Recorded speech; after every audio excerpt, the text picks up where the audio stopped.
Good morning, everyone. Thank you for joining us at our September 3rd, 2025 Planning Commission meeting. If you'll join me in the Pledge of Allegiance. I pledge allegiance to the flag of the United States of America and to the republic for which it stands, one nation, under God, indivisible, with liberty and justice for all. Good. Why don't we continue with the TV coverage announcement, Mr. Villalobos? Thank you, Madam Chair. Planning Commission hearings are televised live on County of Santa Barbara Television, CSB TV, Channel 20 at 9 a.m. in the South Coast, Lompoc, Salinas Valley, Samria, and Orchid areas. Rebroadcast of Planning Commission hearings are on Fridays at 5 p.m. on CSB TV, Channel 20. Today's hearing will also be streamed live on the county's website as well as the county's YouTube channel and will be available for download in a day or two. Shall I move on to roll call? Please. All right, Commissioner Cooney. I am here. Commissioner Reed. Here. Commissioner Martinez. Here. Chair Bridley. Here. And Commissioner Park is not here currently, but we are expecting him. Right. Great. Well, we have a quorum, so we'll move ahead. Secretary Wilson, our agenda status report. Good morning, Madam Chair and Commissioners. We have two items on our standard agenda. The first item is an appeal of an addition, and then the second one is a housing development project in Isla Vista. And staff and the applicants and appellants are ready to present on those items today. I can move to the projection report. Please. So our next scheduled hearing is next week here in Santa Barbara. We have the continuance of the cannabis operation that I requested a change in hours. And that'll be here in Santa Barbara, as I mentioned earlier. And then following September 10th, we're having a special hearing on September 24th. And that will be here in Santa Barbara, and that's to have a workshop on streamlining and housing accommodation ordinance amendments. And then after the 24th, we do not have anything projected for the rest of September, but then October 1st, we canceled that hearing at our last meeting, and then we will reconvene on October 8th. And October 8th, we have a number of items. We have the continuance of the Brick Barn Winery and Tier 3 and Special Events Project, telecommunication project off of Rucker Road in Lompoc area. And then we have Key State H development agreement and development plan that will be presented to the Planning Commission. And then we have the continuation of the environmental justice. So October 8th will be full and exciting. And then after October 8th, we will reconvene on October 29th. Just as a matter of note, October 8th is in Santa Maria. And then in October 29th, we'll be back in Santa Barbara for three items. General Plan Ordinance Amendment Package. We have the Streamlining and Housing Accommodation Amendments. And then we have tentatively placed as a placeholder a workshop on the Rec Master Plan on the 29th. And that's the projection report up to Halloween. And then we'll only have a couple months after that. Terrific. Any questions from the commission? Just quickly, did you indicate where that hearing will be, the 29th? Commissioner Cooney, through the chair, the 29th is in Santa Barbara. All right, thank you. Okay. Thank you very much for that, Mr. Wilson.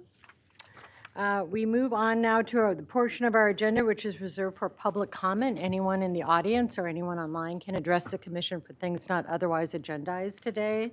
Is there anyone online? I don't have any speaker subs to that effect.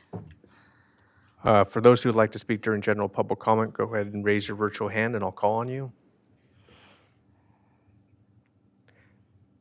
Not seeing any hands for this portion of the agenda. Okay. I will close the public comment portion of the meeting then. And we'll move on to our planning commissioner's informational reports.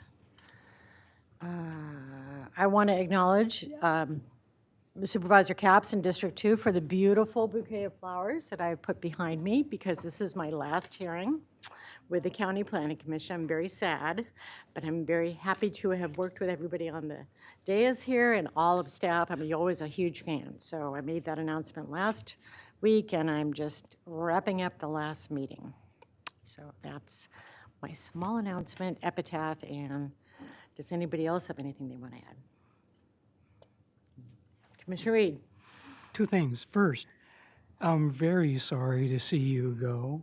As I said before, it's going to be a loss to the commission and a loss to the people you represent in your district.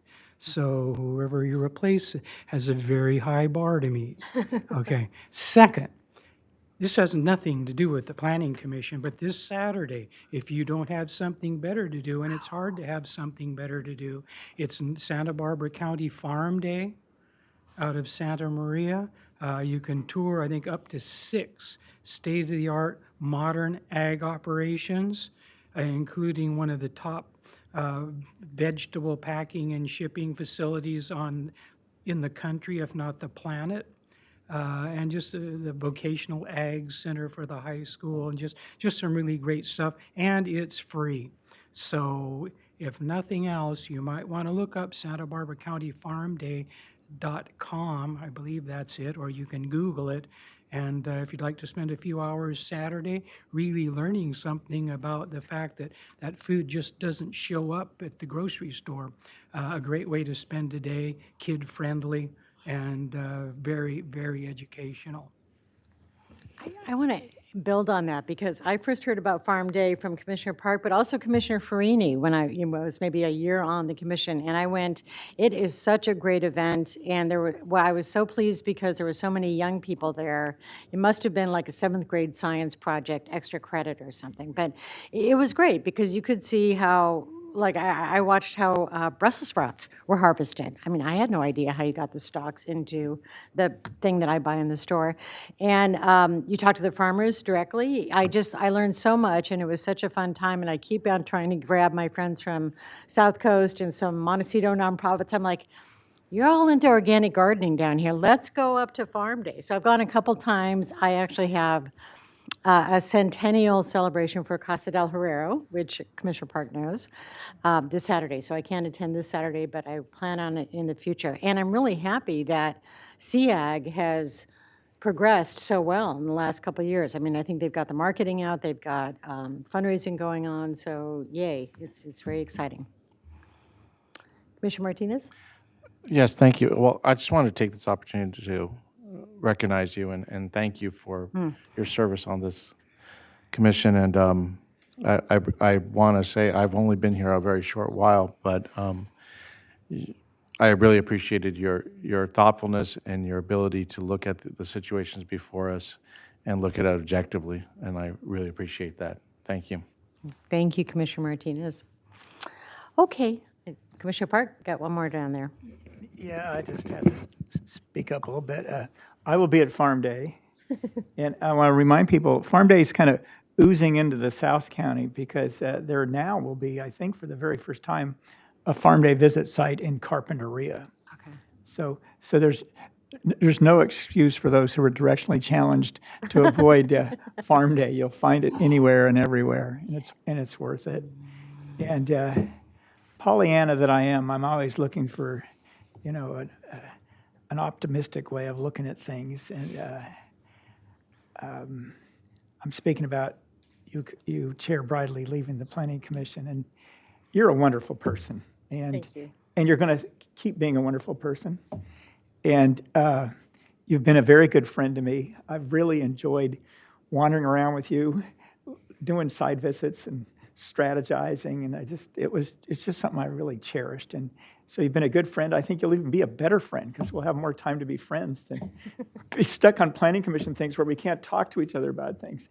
Yeah. So and I understand in your City of Santa Barbara work, it's focused on homestays or whatever they're called there. Short-term rentals. And that's something I think needs a lot of work on the county. So I think we can get together and have some lunches and so forth. So too, yeah.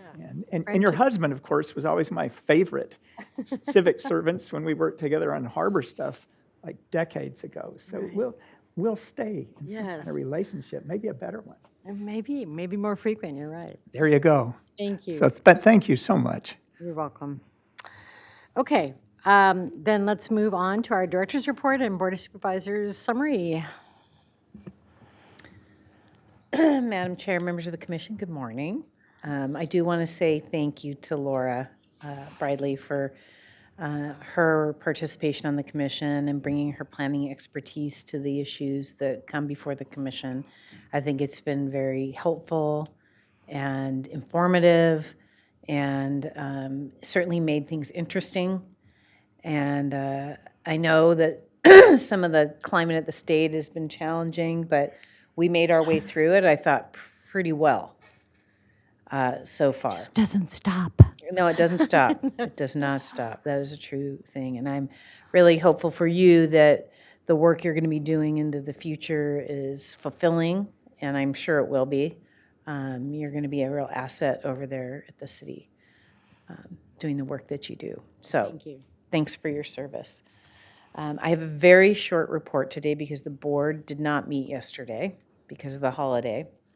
So the only couple things I have to report on is the cannabis odor ordinance amendment package is going to be heard by the Coastal Commission next week on the 11th of September.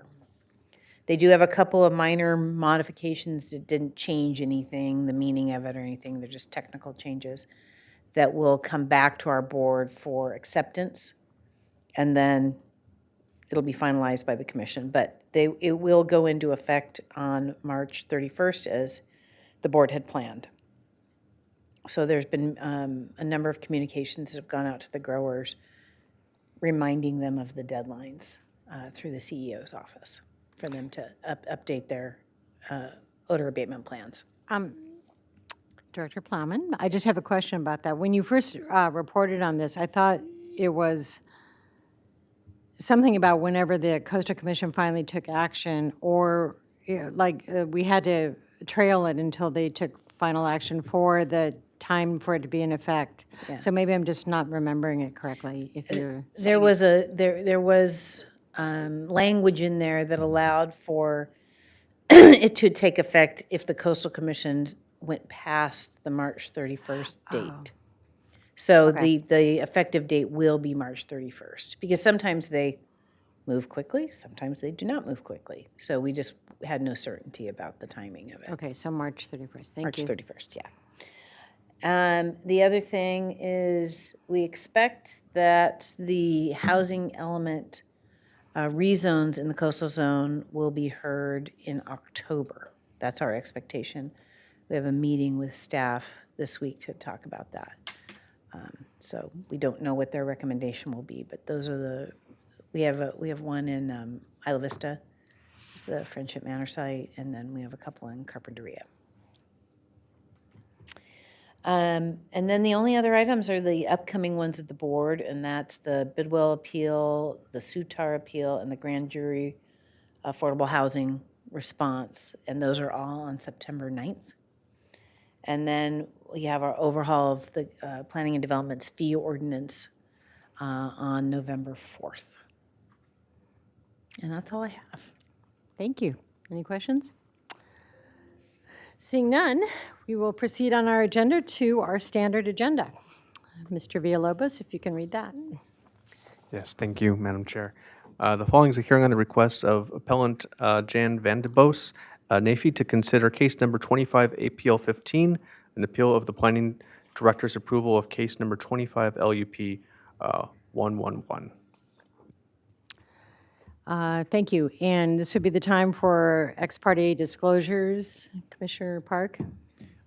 I've not been contacted by any of the parties regarding this, but I can report a site visit because I drive by it nearly every day. But I did want to report a meeting I had by telephone with Mr. Vargas, who is extremely helpful and patient with me for all my questions. So I just think he should deserve credit for that, even though it's not really an ex parte contact. But thank you anyway. Well, thank you. I did not have any of those. And it's rare because I'm always pestering staff for those pre-hearing downloads. Okay, so then with that, we want to proceed to Mr. Vargas. Good morning, Madam Chair and Commission members. My name is Francisco Vargas, the planner assigned to this appeal case. The case before you today is a request by Jan Vanderboos to consider the appeal of a new 150 square foot first floor addition to an existing two-story single-family residence. As shown on the vicinity map before you, the project is located off Alamo Pintado Road, north of San Ynez, near the community of Ballard at 2000 Random Oaks Road. The project site is a 10-acre parcel zoned Ag 110. Existing surrounding uses include primarily agriculture and residential. The project site contains an existing 2,645 square foot residence, a 960 square foot detached garage, and a pool, all approved under a previous land use permit in 2021. The original land use permit approval of the existing residence, garage, and pool was also appealed twice by the same appellant today.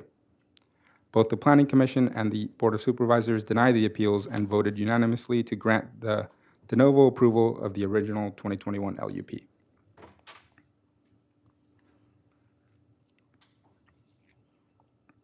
Since the de novo approvals, minor revisions were approved for changes to grading quantities and pool design. Our Building and Safety Division also approved an accessory dwelling unit, otherwise referred to as an ADU. All construction associated with the 2021 LUP and the ADU was completed around April 2024. In April 2025, approximately 1 year later, the owners submitted a land use permit, which is subject to today's appeal, proposing the 150 square foot addition to the first floor of the existing residence. And the purpose of the addition is to construct 2 additional bathrooms to the existing residence. This site plan demonstrates the existing structures on site. The existing single-family residence is in the center with the proposed 150 square foot addition depicted in green. The northernmost structure is the detached garage, and the ADU is located to the northwest of the existing residence, with a pool located to the south of the residence. I would also like to point out that the proposed addition is on the northwest side of the existing residence. It is not visible from Alamo Pintado Road, nor the nor the appellant's property located to the south of the project site. So moving on to the appeal issues, the appellant cited the following 4 issues as the basis of their appeal. Number 1, inconsistency with the applicable height limit of 35 feet. Number 2, location of emergency access, specifically the fire turnaround. Number 3, discrepancies between the originally approved residence plans from 2021 and the recently approved addition plans. Number 4, adequacy of noticing. Appeal issue number 1, the appellant indicated that the proposed addition exceeds the allowed height limit for residential structures in this particular area. Additionally, the appellant stated that there was an exception granted to this Los Angeles contractor and that they are now seeking to increase their granted 24-foot, 2-inch height limit in order to accommodate a 35-foot addition containing an additional bathroom. Staff's response: there was no height exception granted under this original permit nor the original permit. The proposed addition is on the first floor with a maximum height of 16 feet. The county's maximum height limit for residential development in Ag 110 zoning is actually 35 feet. Therefore, the addition of 16 feet complies with the applicable height limit. Appeal issue number 2, the appellant asserts that the existing fire turnaround on site does not properly allow for turning radius and dimensions for this addition. Staff's response: as shown on the exhibit in the slide, the proposed addition is approximately 75 feet from the existing fire turnaround, and it will not affect the existing fire turnaround access. Additionally, we spoke with the county fire department. They reviewed the project and they had no concerns. Appeal issue number 3, the appellant indicated that the recently approved plans are much different than the original approved plans approved with the single-family residence in 2021.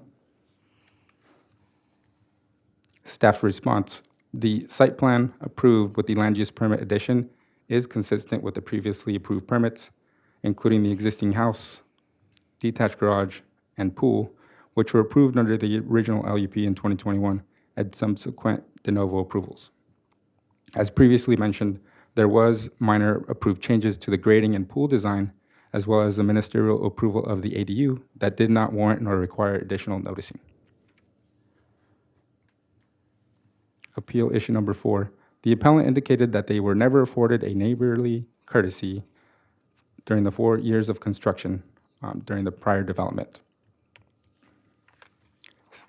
Staff's response: noticing by applicants to their neighbors is not typically required, except on large subdivisions where construction noticing is sometimes conditioned or required as a mitigation measure.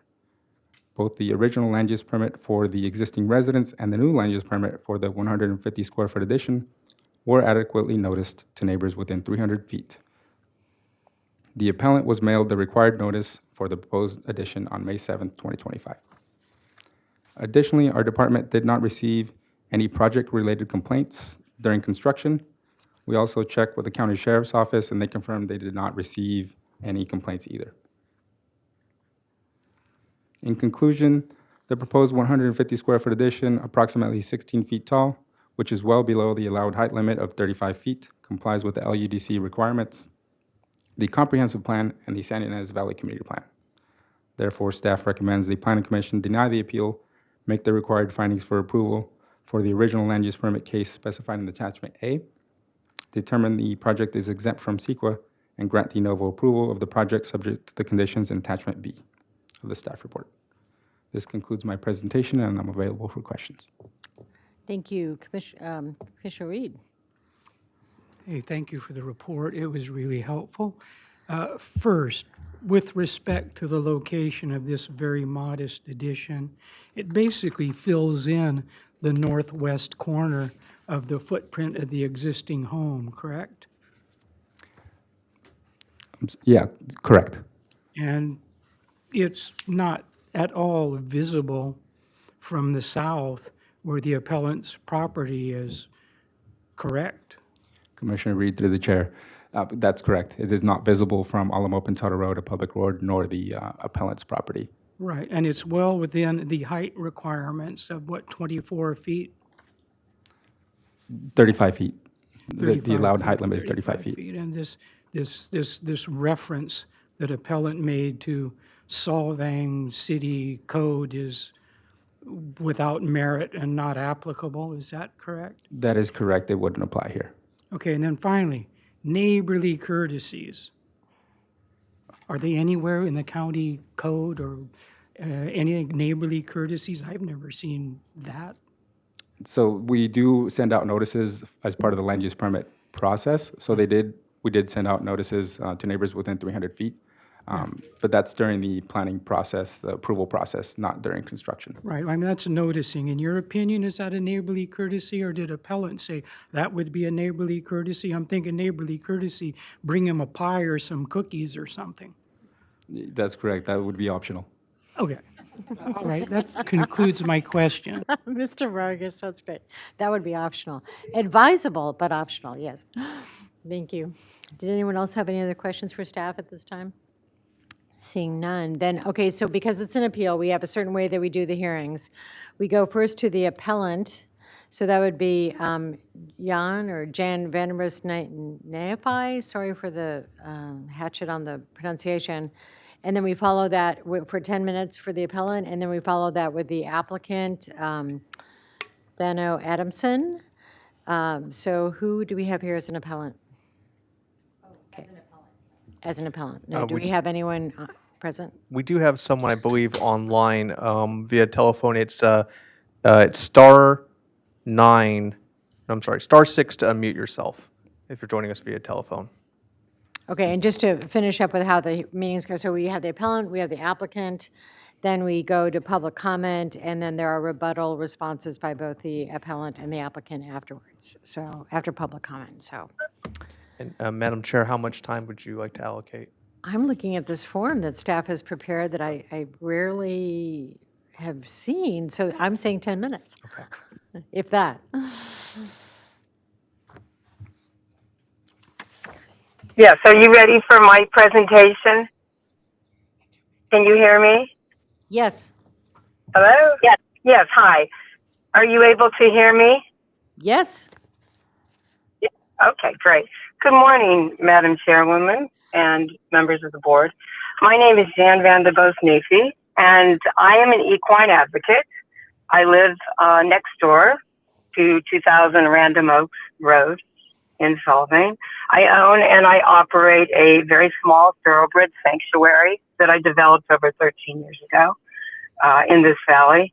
I'm a fifth generation Santa Barbarian. I returned here to this area 15 years ago in search of lovely land and accessibility for horses, agriculture, and a way of life for someone like myself who loves animals. I have great respect for this land. I have respect for this county. And sadly, over the past, I would say 5 to 7 years, most of the small farms, in fact, over 500, I believe, maybe not exactly, these farms and land usages have diminished to almost extinct proportions. I am here today to talk a little bit about what I have seen and in the property next door in the last 4 years. We've seen an influx of big city developers coming into our small town, and change is always imminent in counties, but I'm here to talk a little bit about that today. The land use permit, I believe, for Jagatara properties was originally, the original permit was issued, I believe, over 4.5 years ago. I was concerned about the welfare of horses and people in our area because the project was, I felt, quite large on such a small little access private road. I am exactly about 20 yards away from my hay barn to the owner's property, and I am mostly concerned not for myself but for my animals, having rehabilitated most of these horses myself, and I'm sure if you are animal lovers, you would understand this. Firstly, I'd like to address the issue of the height of the structure in this Alamo Pintado corridor.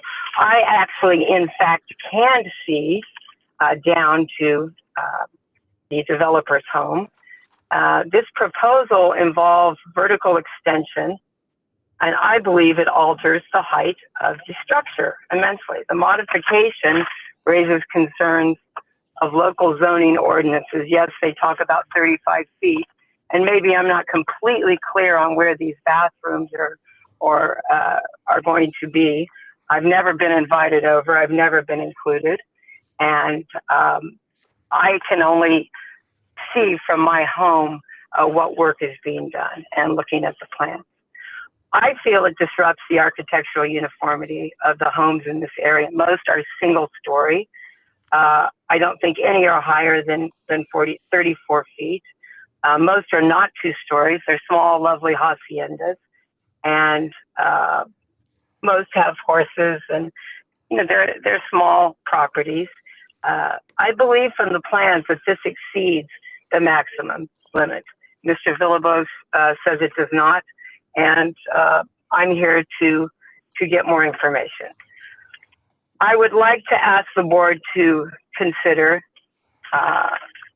this permit and consider my concerns for not just myself but for the neighborhood. Secondly, and most importantly, is my desire to have the fire turnaround independently inspected, not by the local Solvang Fire Department.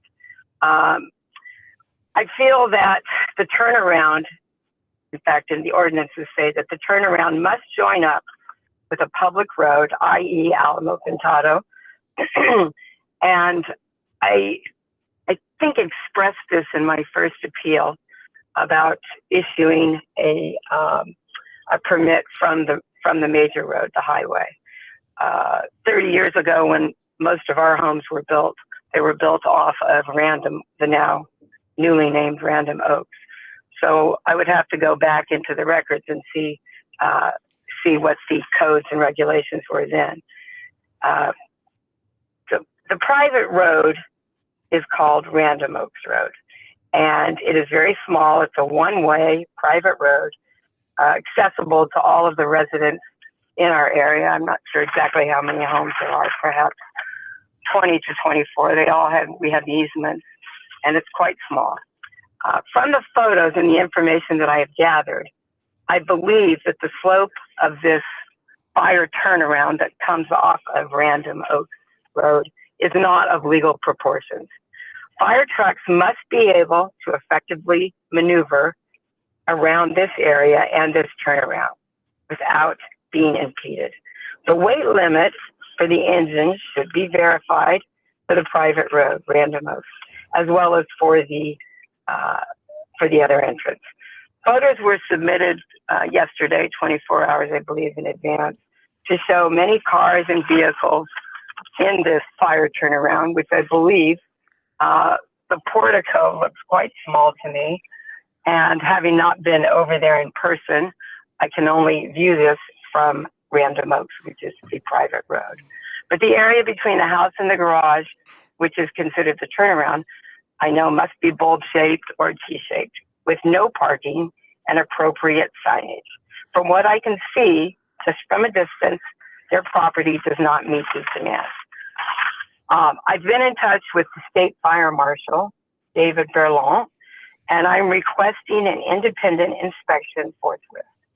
I don't want my horses that I have cared for over 30 years dying in a horrific fire the way so many animals did in Pasadena and Los Angeles this past January because of some potential problems with water and turnarounds, et cetera, et cetera.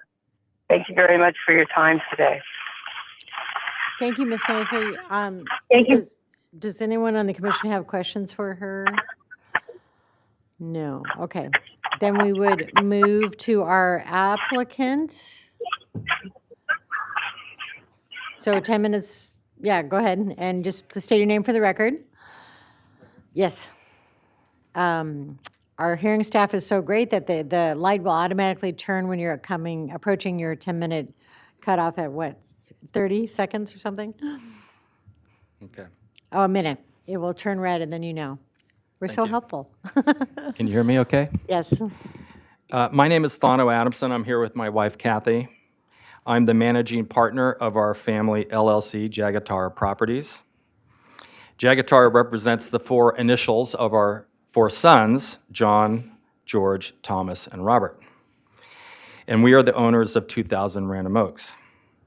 We purchased the parcel back in 2020 with the intent of building a family homestead for our sons, 3 of whom are now married and are expecting we are now expecting 2 grandchildren. I want to thank you for your time and service in adjudicating this appeal relating to the proposed 150 square foot addition to our modest 2,645 square foot home, which is set on a 10-acre parcel. We have always followed the proper protocols and have worked within the guidelines of Santa Barbara County. Our neighbor, Jan Vandebose's current appeal, her third, is based on false statements and inaccuracies which not only disrupt our lives, but more importantly, is a waste of the Commission's time and incurs unnecessary community resources and taxpayer funds. Ms. Vandebose's appeal raises 4 issues, as you've heard, and I'll repeat them quickly. She claims we are exceeding 35-foot height limit. Our project is a ground floor addition, does not exceed this limit, or even come close to it. She claims the fire turnaround clearance is affected. The addition does not affect the designated turnaround. In fact, the fire department requested we have our entrance off Random Oaks during our first project, and I think Francisco mentioned that the fire department reviewed it and everything is copacetic.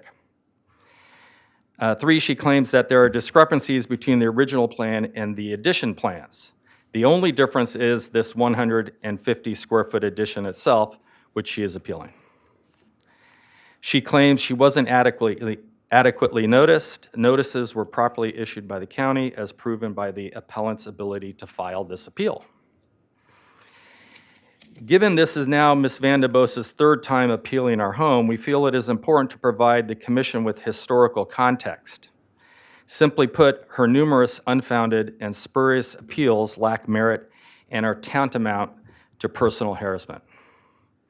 In 2021, our initial home project, consisting of our personal residence, garage, and pool, was appealed by Ms. Van de Bose. At the time, she raised unfounded claims and claims that were ultimately dismissed, including she claimed the construction vehicles posed a hazard on the easement road. They did not. She claimed that the overgrown oaks posed a danger. They were trimmed and there was no incident. She claimed that our pool violated setback rules. Our pool is over 100 feet from the property line. She claimed that we demolished a historical asbestos-containing barn. The barn was built in the mid-'80s, not historic, and asbestos-free. She claimed that we lacked common decency as neighbors, despite us following all proper notice requirements. We did not take a pie or cookies. Her objections were denied by the commission, and several commissioners strongly criticized the merit of those claims. Commissioner John Park, 3rd District, noted that the claims, quote, bordered on malicious prosecution and that the county was, quote, spending thousands of dollars on an unmeritorious appeal. Commissioner Dan Blau, 5th District, called the claims, quote, ridiculous, end quote. Commissioner Laura Bridley, 2nd District, found them, quote, a complete waste of time, end quote. Commissioner Larry Farini, 4th District, remarked the community should appreciate the conservative approach we were taking with our property.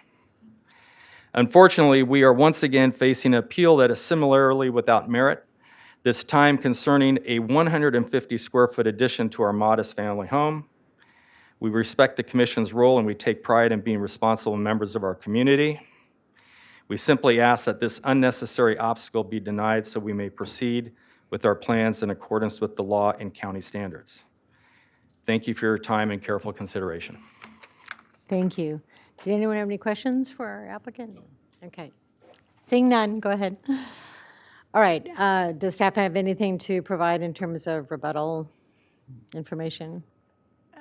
Members of the commission, through the chair, I just want to add that Tina Mitchell did process this original addition land use permit, and I know she had a call prior to approval with the appellant and sent the plans over, and then after the appeal was filed, we had additional phone call with the appellant, walked her through the appeal issues and that there wasn't a violation of height limit, that sort of thing. So I just wanted to get that on the record that there was prior communication about the content that was in Mr. Vargas's staff report.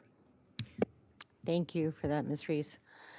Okay, so with that, what we do is we open it up to any public comment that's not related to the applicant or the appellant. And I don't have any speaker slips. Is there anyone online that's requested? For those online, if this is the item that you'd like to speak on, go ahead and raise your virtual hand and I'll call on you.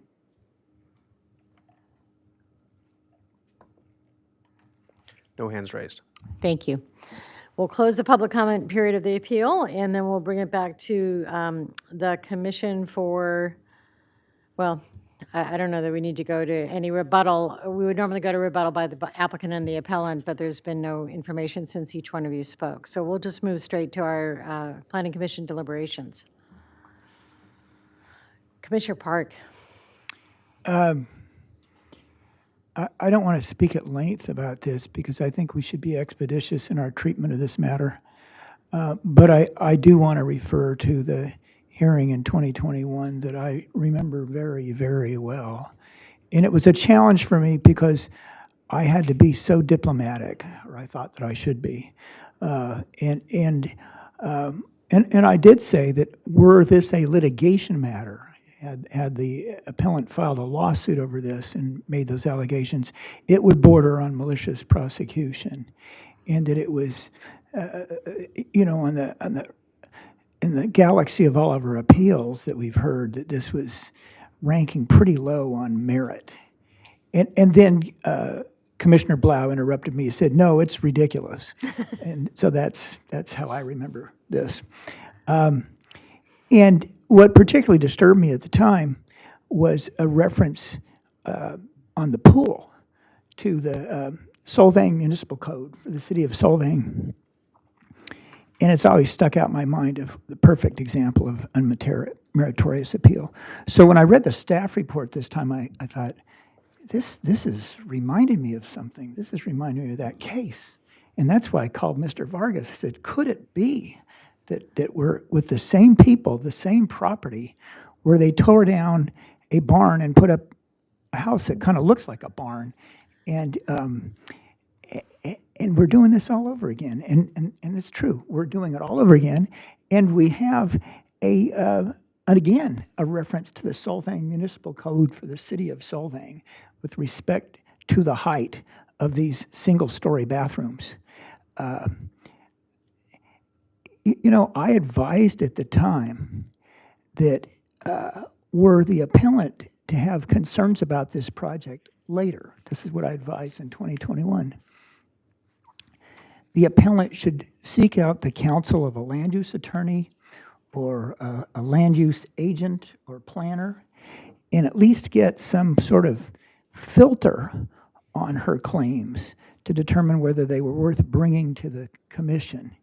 And so I do have a concern here. It's not about the merits of the appeal. There are no merits to this appeal, but about the process, because I'm counting 6 professionals from county planning and county council who are all salaried employees. They're taking up the time to review this, to prepare for it.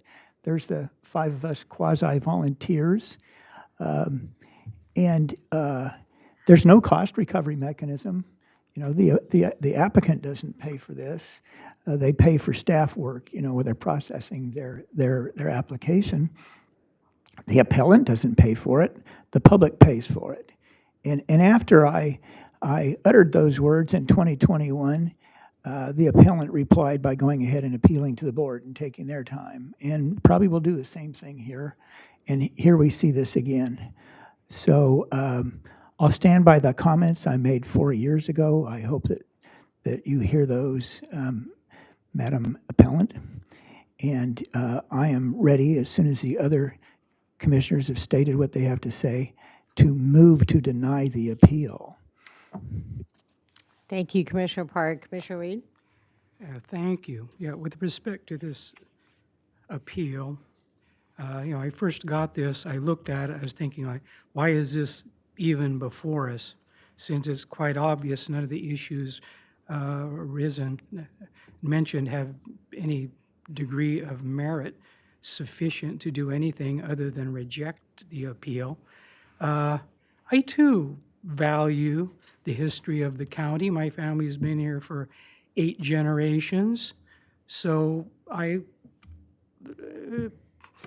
also agree, though, that relative newcomers like appellant, even Mr. Adamson, a much more recent arrival,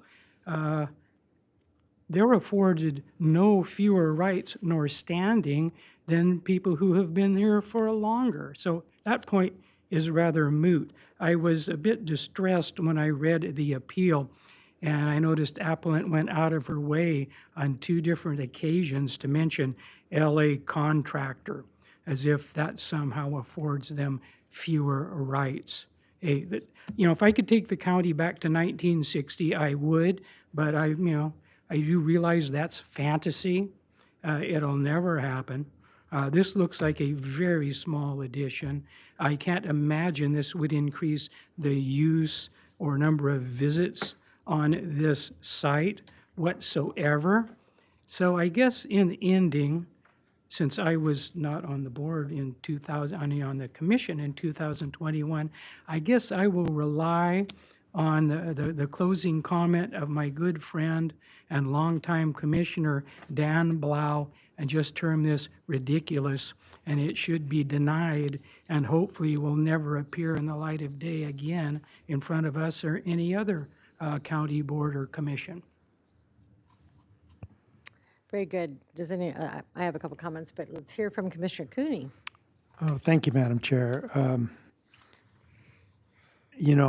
don't want the comments of others at this hearing or my fellow commissioners from the past, all of which are meritorious, to go by without mentioning how much the commission appreciates in general adequate and simple criticism from anybody that comes before us. And I don't recall well enough Commissioner Blau making a difference in that issue, but I don't either want Ms. Van de Bos to leave the hearing feeling as though she has been harshly criticized for simply appealing on behalf of, in this case, her animals.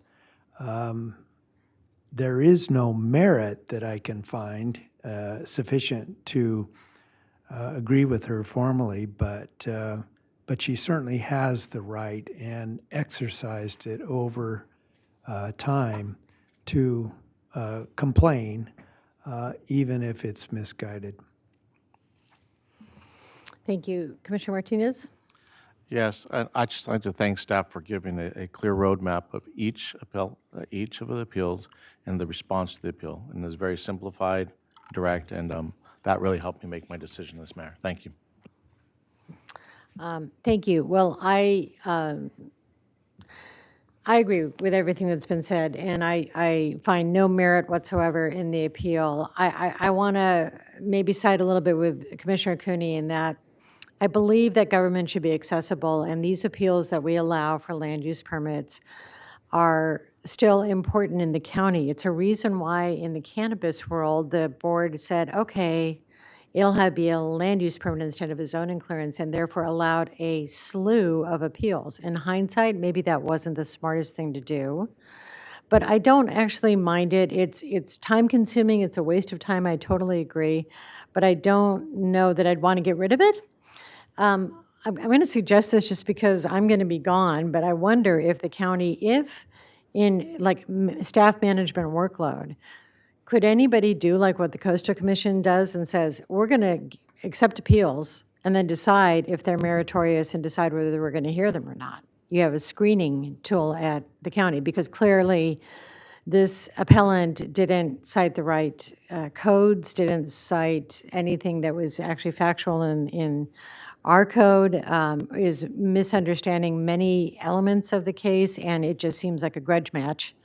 And that is not meritorious for an appeal to waste everyone's time. So I don't know if staff's ever thought of that, but maybe that's a way to kind of bust through some of these things in the future. You don't have to answer. I'm just going to leave it on the table there as a parting. Commissioners, I think I did want to say one thing. I think the members of the board have expressed, and we've identified, even as part of our strategic plan, a ministerial permit process where we're trying to identify low-hanging fruit.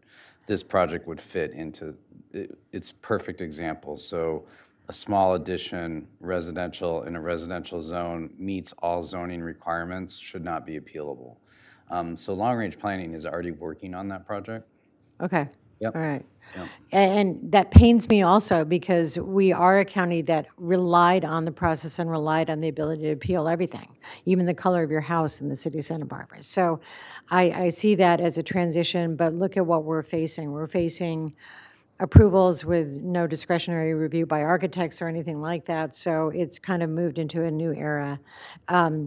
So for the appellant, I hope she's hearing this loud and clear. This is not going to be in your favor, and thank you for the applicants. I think it's a lovely presentation, and I think it's a great project. I'd love to visit it sometime, just can't do it now. So with that, can we turn back to Commissioner Park? Do you want to make a motion and move it along? I do. I just want to make one comment in response to your suggestion that there should be a look at other ways of perhaps screening these or something. And we should give credit where credit is due. When somebody has a complaint, they can call P&D and talk to, in this case, Mr. Vargas. I've talked to Mr. Vargas many times. He's very reasonable, he's neutral, he will explain both sides, and he will give some ideas to what's likely to happen. So that's a filter of sorts. It's informal, and people should take advantage of it. Every one of the planning commissioners here is willing to take phone calls, I think, in their own district as to what to think. I mean, my gosh, my personal cell phone number is on the county website. And I do this kind of thing all the time. So I think we have mechanisms, informal ones, in place that can help weed out these appeals, but then they sometimes still happen. We'll leave it at that. And so I'm going to, You want to put up the PowerPoint so we can read it, the slide? if you want, I'm looking at the recommendations, it's slide 14. If you,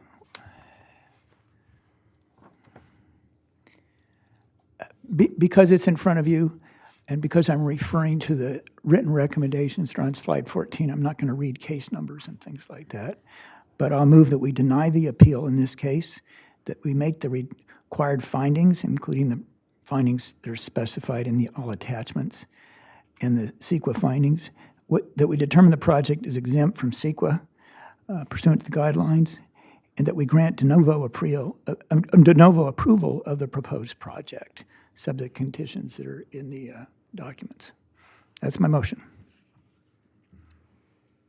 Commissioner Reed?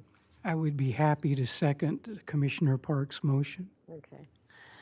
All right, do we have to do a roll call, or can we? You can do either way. Oh, let's just vote all at once. All in favor? Oh, I'm sorry, Aye. did you want to say anything? Your Nope. light was on. Okay. Again, all in favor? Aye. Aye. Thank you. Motion passes 5-0. Do we want to take a minute to change out staff for the next item? Maybe 5 or 10? Okay.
Thank you, everyone. We're resuming our Planning Commission meeting of September 3rd. And Mr. Villalobos, do you want to read item number 2 into the agenda record? Yes, thank you, Madam Chair.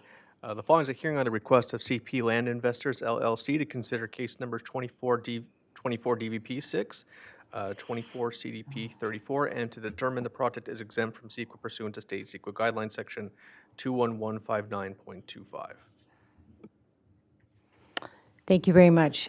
Does anyone have ex parte communications they want to disclose at this time? I had a great conversation with Ms. Cruz, but other than that, did not speak to an appellant or applicant. So then let's go ahead with staff's presentation.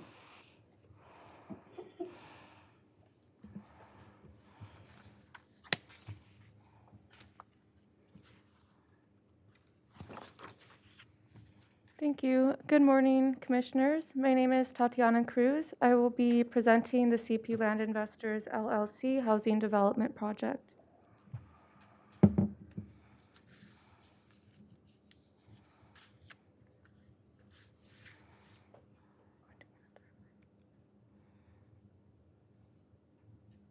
I pointing it at the right place? No.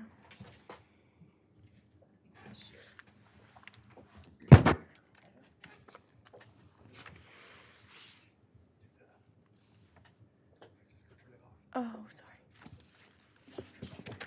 Just excuse us, we're getting the clicker to work here. Thank you, David. That'll work. Thank you. All right.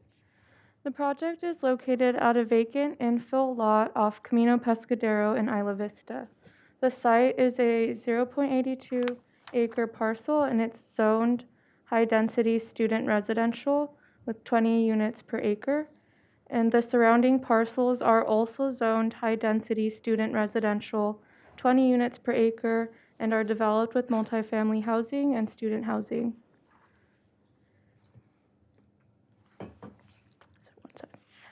Also, as shown on these vicinity maps, there are other apartment buildings in this area, and they're ranging from 1 to 2 stories in height. And the neighborhood pictured here is also zoned for high-density student residential housing. These are the photos of the project site. The photo on the left shows the view at Camino Pescadero, where the existing driveway is located. The project site does not have any street frontage.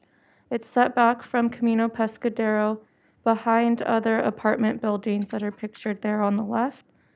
The photos on the right show the project site.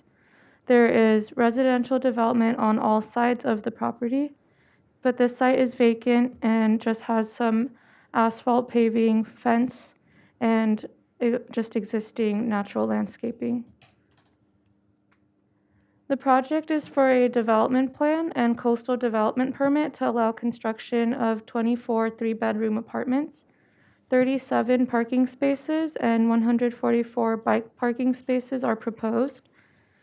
Access will be provided off a private driveway from Camino Pescadero. A new pedestrian sidewalk is proposed from the project site out to Camino Pescadero. Here's the proposed site plan. The project is split into 2 3-story buildings with each wing containing 6 units. Parking is provided at a ratio of about 1.5 spaces per unit. Other site improvements include 5,000 square feet of landscaping, pedestrian walkways, drive aisles, a fire turnaround, and bicycle parking.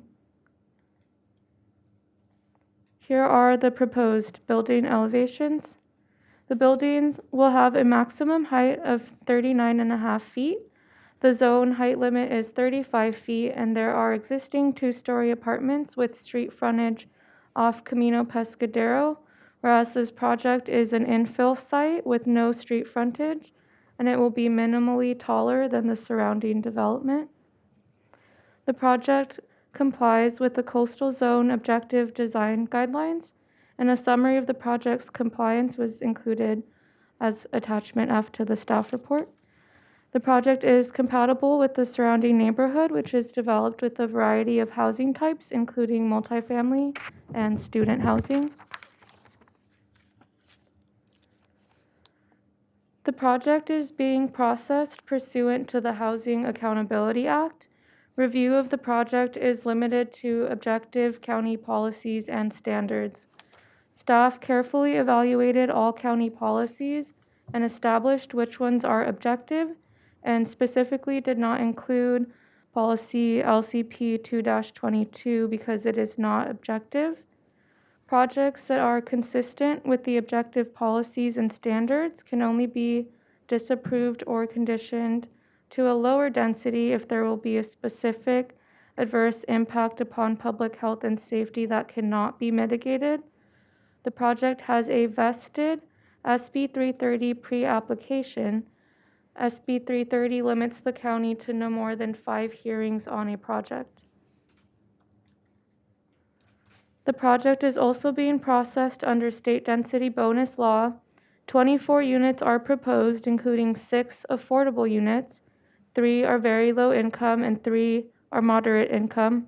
With 3 very low income units, the project qualifies for a 50% density bonus, 3 concessions, unlimited waivers, and reduced parking standards. The project also includes 3 moderate income units, which is more affordable housing than required to be eligible for state density bonus law. The applicant is requesting a 50% density bonus, which allows 24 units instead of 16 units. They're also requesting 2 concessions to allow 72 bedrooms instead of 29 bedrooms, and a slight increase in building height from 35 feet to 39.5 feet. Concessions are reductions or modifications to the standards to provide for cost reductions, to provide for affordable housing costs. A request for concessions shall be granted unless the county makes a written finding based on substantial evidence that the concession does not result in identifiable and actual cost reductions to provide for affordable housing costs, that it would have a specific adverse impact upon public health and safety or a historic resource that cannot be mitigated, or that the concession would be contrary to state or federal law. The requested concessions comply with state law requirements and allow for cost reductions to provide for affordable housing costs. For parking, AB 2097 and state density bonus law prohibit the county from imposing parking requirements for projects within a 1/2 mile from a major transit stop. As pictured on this slide, you can see the site is within 1/2 mile of several major transit stops. They have 20-minute or 30-minute headways, and the bus runs daily, including during peak traffic hours. The project is eligible for 0 parking requirements, but the applicant is still proposing 37 total parking spaces, including guest and ADA parking. The applicant proposes 37 spaces, which is 1.5 spaces per unit, using tandem and uncovered parking consistent with state density bonus law requirements. The project is consistent with the Housing Accountability Act provisions and all objective policies in the Comprehensive Plan, the Goleta Community Plan, the Coastal Plan, and Article 2 Coastal Zoning Ordinance. Staff carefully evaluated all county policies and established which ones are objective and specifically did not include subjective policies. The project is consistent with policies regarding adequate services, biological resources, noise, hillside and watershed protection, and water resources, and it's consistent with ordinance standards, including the purpose and intent of the high-density student residential zone, building coverage, landscaping standards, parking, and setbacks. Next, the proposed project is exempt from environmental review pursuant to CEQA Guidelines Section 21159.25, a statutory exemption for residential or mixed-use housing projects. The project meets the criteria for this exemption because it is consistent with the applicable general plan designation, and the policies and regulations of the high-density student residential zone district, and it can be adequately served by utilities and public services. Furthermore, the project will not have any significant effect relating to traffic, noise, air quality, greenhouse gas emissions, or water quality. Lastly, staff recommends that your commission make the required findings for approval of the project, including CEQA findings, determine the project is exempt from CEQA pursuant to CEQA Guidelines Section 21159.25, and approve the project subject to the conditions of approval included as Attachment B to the staff report. This concludes staff presentation. We're available to answer any questions. Thank you. Thank you. Ms. Cruz, does any other commissioner have a question? I have a couple, but let's, Commissioner Reed. I have a couple of questions. With respect to fire, I noticed that you have the direction dated January 14th from Christopher Olmsted, the County of Santa Barbara Fire Department. It looks, now they've actually looked at the project site, or is this a list of conditions? Which one of those? Or is that both? Commissioner Reed, through the chair, the County Fire Department reviewed the plans and has given a conceptual approval of the project for both the driveway and the fire turnaround. So they have signed off on all the fire access requirements that are needed at this time. And they've Okay. provided a condition letter requiring for things to be installed prior to building occupancy. Okay, because that was my initial question, but I noticed the driveway's 26 and a half feet, they require 26, and you got the big hammer at the turnaround in the center of the buildings. I was just concerned with what happens on the perimeter next to the bordering properties, because that's, looks, you're not going to get a truck in there, but I just, if the fire department says that's adequate according to their standards, it's adequate for me. In Secondly, addition, Commissioner, the roads department, so the roads department, Public Works reviewed this, cleared it. So both the departments even had conversations about the requirements, so everything is copacetic. okay, so even though to a layperson, it looks like they're pretty tight with the adjacent properties on the exteriors of the building, the powers that be that actually know what's going on say that's adequate. Correct. I think staff worked very hard with Good. both departments to make sure, because I think there were iterations of this project that had to happen in order to make all of those requirements. Okay, met and for then, each then department. secondly, Yep. I noticed there's a request to raise the building height limit to 39 and a half from 35 feet. But when I dived into what in my mind was one of the more interesting parts of this, the drainage plan and all the accommodations for the use of these permavoids and all the pipes, I thought that was really cool, but maybe that's a bit nerdy. But getting back to the building height limit, so part of the accommodation for that drainage plan was raising the first floor height. I mean, it says that on the staff report, page 4. Okay. So the reason that building wound up at the 39.5, really it's still 36, but they just had to raise it up to accommodate the underground drainage. That's the reason for the height increase, correct? Commissioner Reed, through the chair, that is correct. The apparent building height will not appear as 39 and a half feet high, but because it's a vacant lot and they had to do all these site improvements, that contributes to the height being 39 and a half feet when you're looking at it from the existing condition. Okay, well, thank you. Commissioner Park? Yes, Madam Chair. In reviewing the documents for this case, it made me think that I wanted to look at the case we had that was similar to it, about a block away. I think it was on Cervantes. And I looked it up this morning. We heard that on March 26.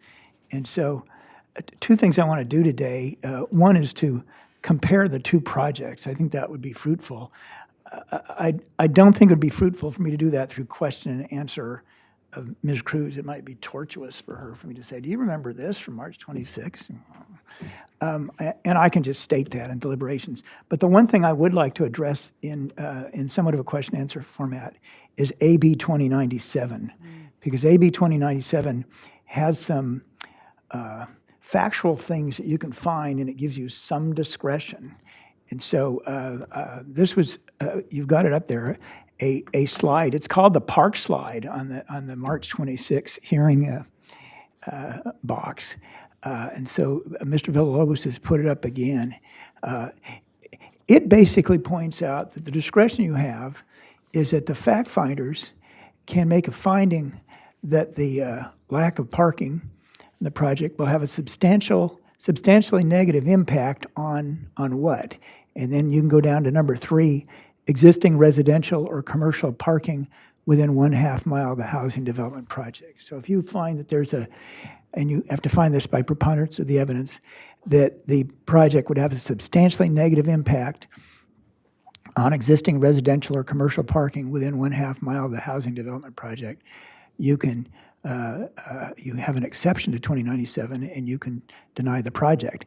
But then, and so what I first have to ask is, was there a written finding made by anyone in our planning apparatus, whether it's planning and development, the decision makers here, or even the board, that occurred within 30 days of the receipt of the completed application that said that this would have a substantially negative impact? I don't think we've ever done that before. Commissioner Park, that did not happen.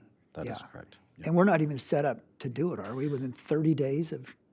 Theoretically, we are set up to do that. So we've worked very hard with every department who now has an application checklist for completeness. So if an applicant meets all of those requirements, we call them complete. And then for a housing project, depending on its size, we have 30 days or 60 days to tell them what they're inconsistent. But so far, all of the projects have ultimately met all of the safety requirements for public works or fire. So we have not been in a position to make that finding. Okay, so whether one thinks that we should make written findings in this case or not for that, it's past the time to do it. And let me go down to C, if you could go down a little further. There you go. And this is an exception to the exception, right? So the exception is that we could consider this in the face of 2097, but we can't under subsection C if more than 20% of the units are for low income. It's actually very low or moderate income households. And here we have 25%, do we not? So I think under this subsection C, we don't have the discretion after all under 2097 to say that there's a substantial negative impact. Commissioner Park, we concur. Okay, and so it renders this moot. But I wanted to go through this because it shows that we do have some discretion and we should ask these questions. Here, this is what happens. We had a question about this on the other project that I referred to because it gets so complicated in this world. Maybe we should all quit. Because this is not a builder's remedy project, okay? And so to qualify under the Housing Accountability Act for these bonus densities, you have to have the 25% low-income housing. But a builder's remedy under the Wicks Bill, 1893, they cut down the number of units, okay, rather the percentage required to qualify for the builder's remedy. So now it's down to 18%. Why anybody didn't just pick 20%? But so now you could get a builder's remedy project that wouldn't have the 20% that would disqualify it from us having discretion. So I'm sure you'll remember all this, everyone. And that was my question. I and think he it's- said yes, so I'll quit torturing you. And when I compare the two projects, which I do want to do, I think it's meaningful, I'll just do that in deliberations. Okay. So thank you. Thank you for those questions and reminding us about 2097, because I've done this. This is sort of like a Rubik's Cube. You know, you have to keep on turning it around to figure out if it applies. And so I'm sure that is how the developer came up with his percentage of affordable too, to take advantage of this. But I had some other questions. So maybe, because we will go back into the comparison of the two projects and there'll be longer deliberations. I have some really plebeian questions here. And I appreciated the time that I had with Ms. Cruz beforehand, but when I did the site visit, the property that the staff report says is single-family residential to the east, I'm not sure what it is that refers to, because there's a multi-family residential that is also has a big sign on it saying it's Shabbat. So that's not residential actually, or if it's residential, they're hosting assembly uses to the east if we're talking about the same property. So I'm not sure. Do you want to maybe go to the aerial that you have on slide 2?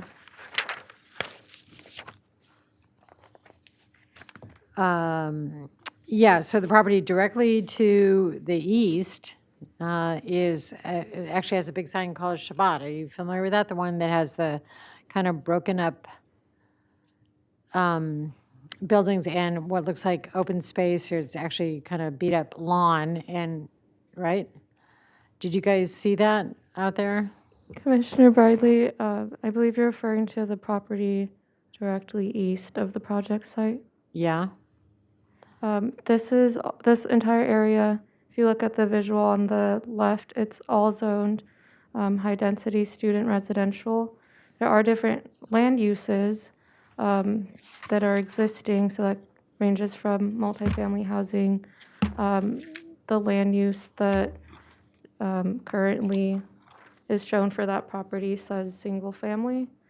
I'm not sure if that's what Well, your staff report on table 5.1 has east 4394 square foot single family residence, and that is not what is on the ground.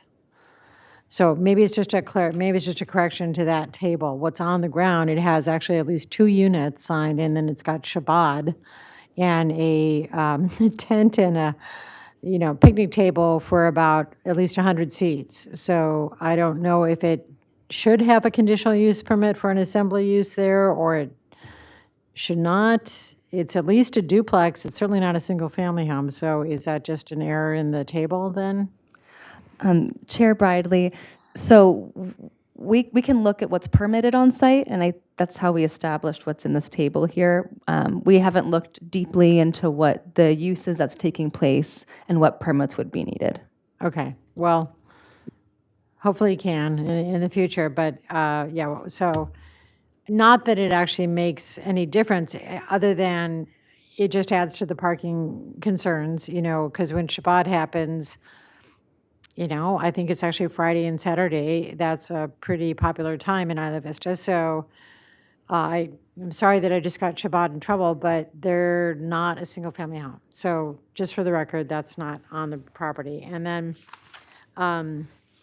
I really appreciated the traffic study by ATE. They did a great job in explaining the access to it, the parking. I mean, they gave us everything we could look at in terms of parking demand, parking calculations, and even in their assessment, this parking would meet code as well as parking demand.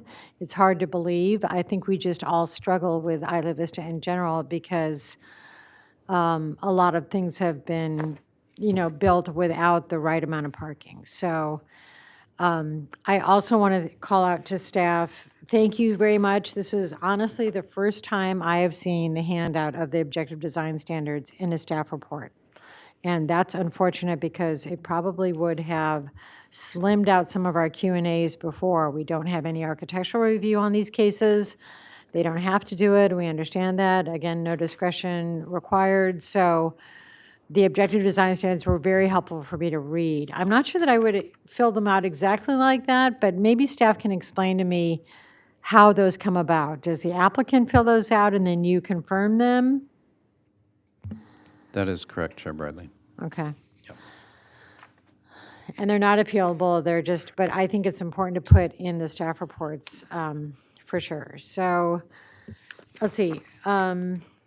The other question is on, so it's a mutual driveway, right? So there's some kind of an easement that they demonstrated they have over that 26-foot driveway throat, which also serves a sorority house, which you stated in the staff report, right? So the easement is for all three of these lots to have that access, or just the project site and the sorority site? Chair Bridley, the driveway, which is existing, is shared with the other properties, including that sorority property to the north, so they have So an the existing. Shabbat, the sorority site, and this project site with 16 units is going to share the one driveway? They have an existing shared driveway easement in place with those neighboring properties that take access off Camino Pescadero. Yes. Okay. And so the fire department looked at all of this in terms of fire access. If all, if the sorority house was having a party and Shabbat's having services and everyone's in their apartments, they're comfortable with this? Chair Bridley, yes, the driveway access was reviewed by both Public Works, Roads, Transportation, and the fire department, and considering the existing uses plus this new use, they considered that. And Okay. I'm not going to creep into deliberations, but I can't help myself. Frankly, that's less intense than some of the stuff in the city of Santa Barbara. When you've Commissioner got- Bradley, yeah, I yeah. think, so I'm looking through the permit history. The assessor does have it as like a single-family home, so this must have been something that was converted to a Shabbat at some point. We do have permits on file for Shabbat. At that location? Yep. But only one unit, because there was like a unit A and unit B on the apartment? Yeah, there's a building permit. There's a couple building permits, so, but I think it was constructed as a single-family home. That's what the assessor So maybe it's said. So converted it's just to- converted, yeah. Yeah. Yeah. And Shabbat, that Bought can be it a pretty and- intense thing, so they Yeah. just have it intermittently, or maybe they should have a CUP and they don't? We can look at that. If no one complains about it, no, I wouldn't want to bother about it, it's just. Yeah. Okay, I have a feeling that's probably all of my questions. Yeah, that's all my questions, so let's go to applicant presentation. Mr. Roy, I see you there behind Mr. Tuttle. Oh, sorry. Oh, yeah, can you do it in 10 minutes?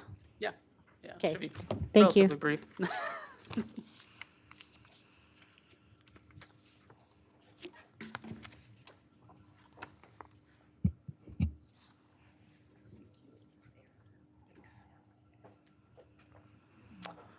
Well, thank you for hearing the project. I'll try to keep it brief and maybe just focus on some of the questions and items like that, since Tatiana did a fantastic job presenting the project. So as she had mentioned, is surrounded by student residential high 20 dwelling units per acre, with the exception of one lot that's shared within this drive aisle. That is 30 dwelling units per acre. That building is actually 3 stories, not 2 stories that was stated. So there is that 3-story structure in the neighborhood. So the one item I wanted to discuss just briefly on the aerial, well, again, as noted, pretty much everything around it is 2 stories with the exception of that 3-story. As brought up, there was a recently approved 4-story structure on Cervantes.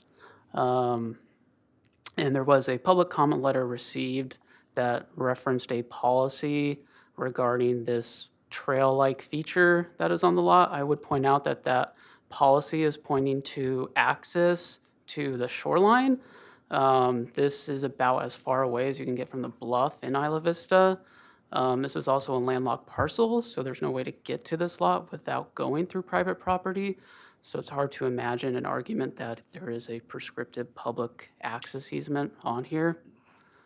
And then I'll real briefly, Tatiana kind of already presented these photos, so I don't think we need to look at them in great depth. So going over the site plan, a few items that I wanted to note, since there were a couple questions, particularly on the driveway and the access. So there is a 50-foot wide access easement. So it's 25 feet, straddles both sides of the property line. The drive aisle is currently developed at 24 feet, Working with the fire department and public works, they wanted that to be increased to the width of what a private street standard would be. So that's going to be widened to 32 feet. And we're also going to be adding a 4-foot sidewalk in addition to the curb. So we're increasing the pedestrian access within this area in addition to widening it. Fire department did, or they would prefer, as noted, kind of this to be a private street. So they would have preferred to see kind of a cul-de-sac type feature at the end for a turnaround. We explored that. The minimum width far exceeds what the easement actually is, and to kind of offset it on the property wasn't really deemed feasible. So as noted, we are providing the hammerhead turnaround on our site at the intersection of the two drive aisles. The drive aisle that goes in the north-south direction, that is the aerial apparatus road for, or drive aisle for the two buildings. So that is why it's 26 feet wide and within 15 to 30 feet of the two buildings. Just a point of clarification, which you'll see on the next slide on the floor plans. So though on the site plan, it kind of looks like it's 4 buildings, the 2 wings are connected via the roof and via an external walkway. So that's why they're being called 1 building, even though on the site plan they look like 2 buildings. I would also point out regarding this conversation of AB 2097, again, we have never really looked at this project or the prior project as kind of falling underneath that. We've always looked at it as a state density bonus project. So we've always applied state density bonus parking ratios. So that is what the project is meeting along with the affordable units.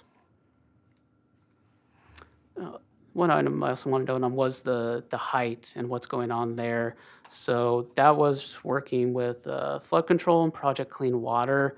The site generally drains to the northwest, so that's the historic drainage point.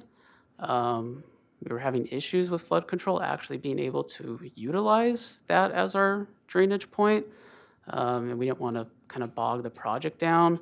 Essentially, their requirements were that stormwater has to drain to a engineered drainage facility, and we are using stormwater chambers as our detention method, and their requirement was that the stormwater chambers need to be free draining, so the bottom of those chambers had to be higher than our outfall elevation, which is why we had to raise up the site 3.5 feet so that the bottom of those chambers could free drain to the northeast corner, which isn't the lowest point of the site.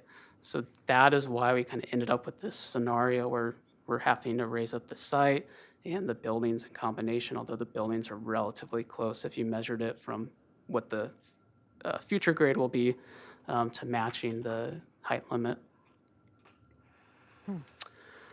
So as discussed, there are 24 3-bedroom units. Each of them is about 900 square feet. Each of them is 2 baths. So you can see on here, they're connected via an external stairway that's open air. There are stairwells at either end, and the roof is kind of see it. There's like a dash line around the building, and it connects kind of where that walkway ID is between units 10 and 11 there. So that's where the roofs connect.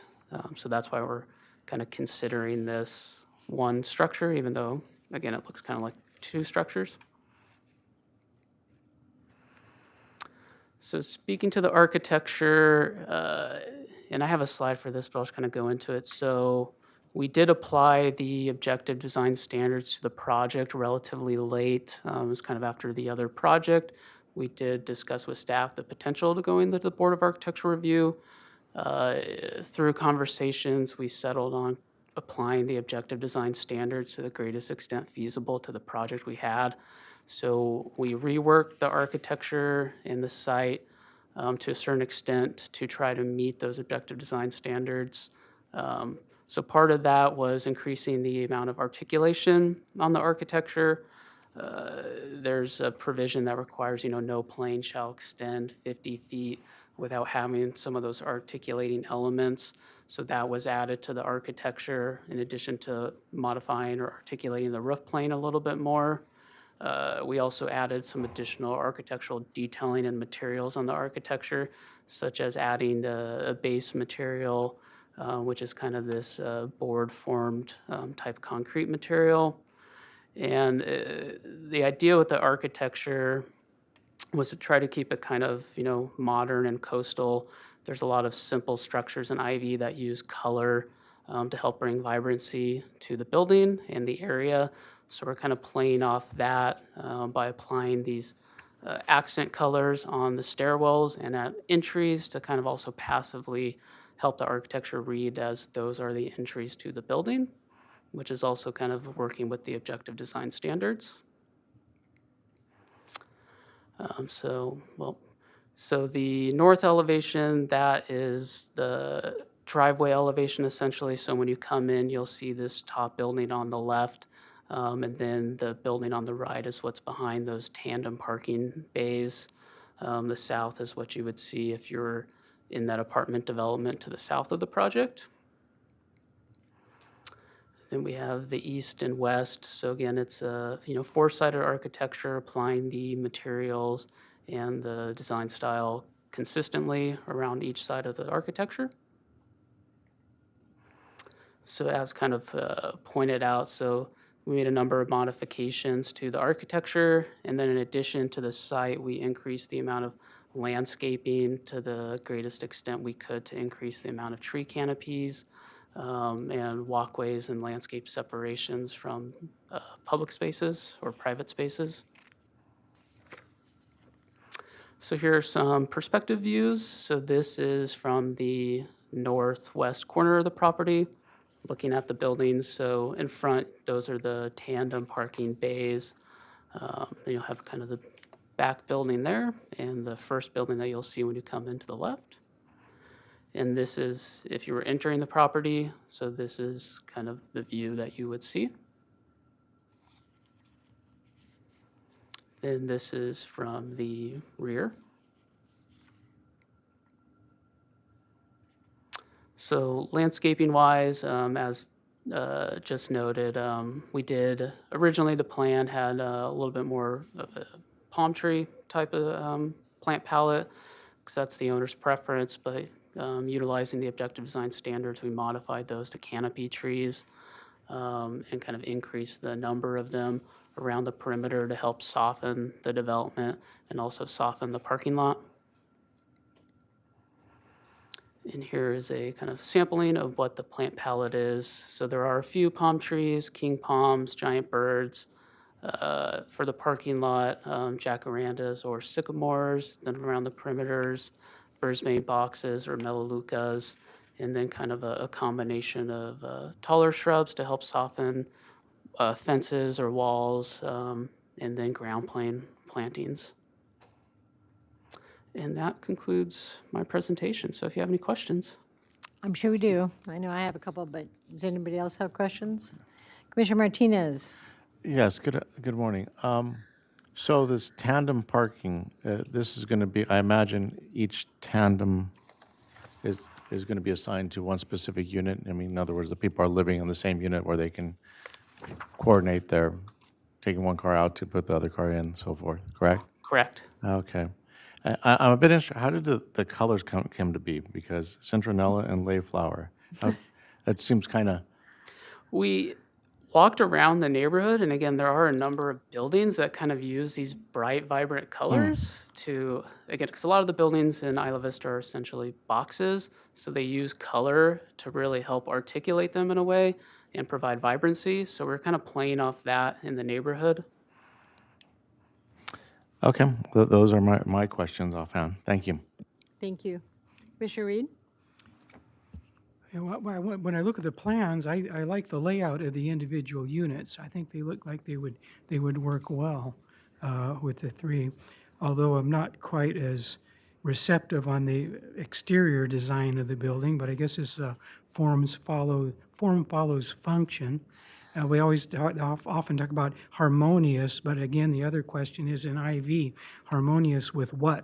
So I guess this is pretty good and functional. I do have a question or two, though, with respect to the plants.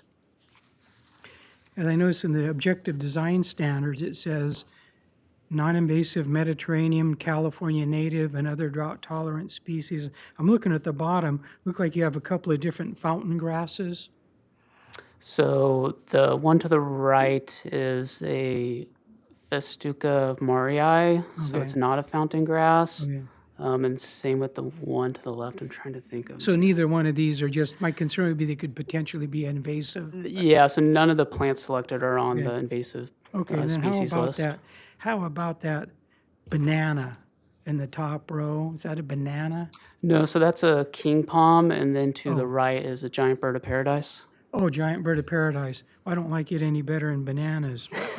If it fits the, they're just, yeah, if it fits the criteria, okay, but my question is, does it really fit the criteria in the plant materials? Yeah, I would state also kind of those, again, they were originally more prominent on the site plan, and then when applying the objective design standards, they were kind of whittled down to they're mostly There's just in front of the building when you kind of enter, and then in front of the stairwell, and then in the courtyard space, and those kind of narrower planter areas where you can't really get a canopy tree as There are reasonably. plenty of beautiful natives that would replace those really well, but, okay, thank you. I have a question, it's also, and a couple others. The giant bird of paradise, they're kind of a maintenance headache. I'm sort of surprised your client would agree to them at all on a property like this. He loves them. Oh, is that, okay, all right. Okay. So can you explain to me, I didn't pull this up online to look at the legend. So the ones on this exhibit, on the bottom of the exhibit, so that's adjoining apartments that are about two-story, looking straight into your windows potentially. What are those? What is that symbol on that side? So those would be either one of the two trees in the top right corner. So the one to the furthest right is Melaleuca. So those come in either multi-trunk, which is typically how you see them, but they also come in a standard, which get a little bit taller. In the planter areas that they're currently in, a standard is probably more appropriate, or a Brisbane box, which is the one just to the left of that. So they're tall, kind of columnar trees, so they don't have as wide of a canopy, so they should be able to accommodate the 10-foot Screening. setback space and the screening Okay. with the density. All right, that helps. And then on the site plan, if we can go to your page 13.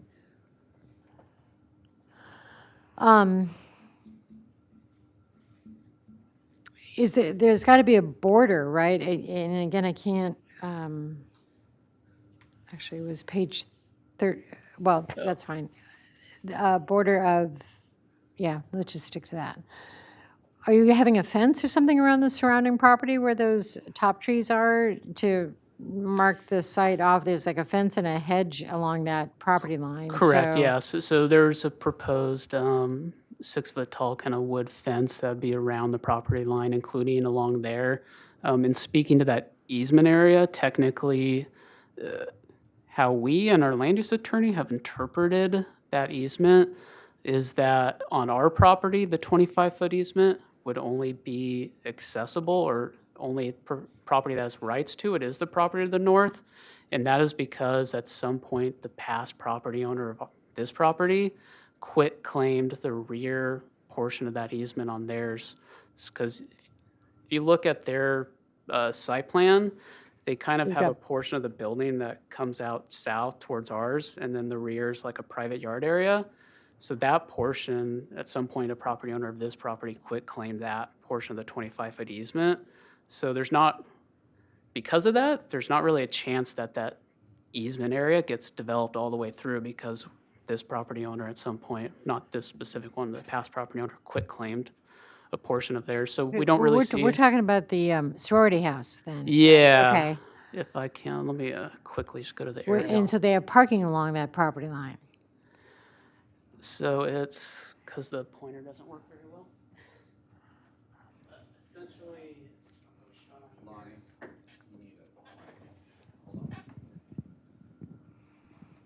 yeah, so That 25, is that easement, the dash line in the middle of yeah, the drive it's the dash line, and you can see they have a portion of the building that comes through there. So Oh, I this see, I see. property owner quit claimed that. essentially from where that building starts Okay. all the way back. So there's not really a potential for this driveway to be developed all the way through because of that. So we feel pretty comfortable putting a fence there, although technically they do have right to, I guess, utilize that for access if they wanted to. So access to all the tandem spaces are on well-engineered drive aisle, but 25 feet of it is still this remnant easement. I mean, are you feeling like you need to clean that up with them in some way before, like, getting a permanent vehicular easement over it or something? I mean, I guess. We're comfortable with it, again, because we're not proposing to gate it or anything like that. So, I mean, technically, they have the right to use it if they want it. We aren't precluding that. If they wanted to, say, access that portion of the planter area, yeah, I mean, they could come back and say they want that paved or something like that. But as far as we're providing, our drive aisle is providing that required access per that easement. Okay. Okay, seems a little sketchy, but, okay, let's see, wait, what else was there? Fence. Let's, so the architecture. Well, Isla Vista is a unique community. Let me see how I can phrase this. I like your use of color, and this is an interior lot. I think the staff was correct in saying that it's not really going to be visible. It will be visible, but when you mentioned, and this was good, I know Commissioner Reed caught this in reading the staff report too, that you're going to have to actually raise up the side to get this crazy drainage, right? Because you have to outflow at above the grade where the flood control intake is. I mean, that's probably chopped it up, but that's the idea, right? So when you say that it's going to be 35 feet or 38 feet, is that on top of 5 feet of fill? No, so the 39.5 feet is from what the existing grade is. Okay. So it's going to be raised up like 3.5 feet of soil, and then the building is from that proposed grade approximately 36 feet from there. Okay. So you'd have a low And- retaining wall. And some of your plans show the adjoining development on other sides, but like the apartment building right behind it, which is like maybe a little bit more than 2-story, do you know what the top of roof is on that?